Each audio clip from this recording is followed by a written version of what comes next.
So where do you stand today on vegetables? Same. I sort of arrange my diet around protein first, and typically that's red meat, but there's fish there too, and not a lot of poultry, but mostly red meat.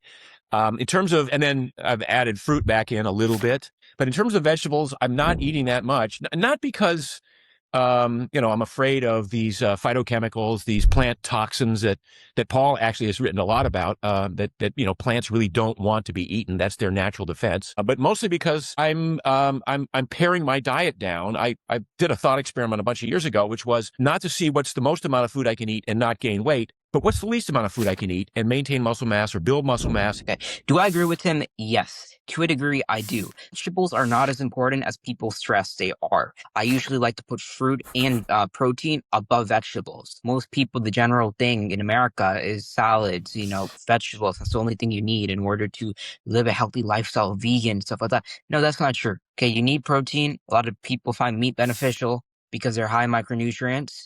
And you need, healthy fats and stuff from like dairy, peanut butter, whatever. And you need fruits, which contain micronutrients, sugar and stuff. And I'll put all of those above vegetable. Yes, vegetables are good for you. I like carrots because they're high vitamin A. They don't contain a lot of those phytochemicals because they grow in the ground. So they don't need those overprotective toxins that he was talking about before. With vegetables, I still eat a good amount of vegetables, not as much as most people probably.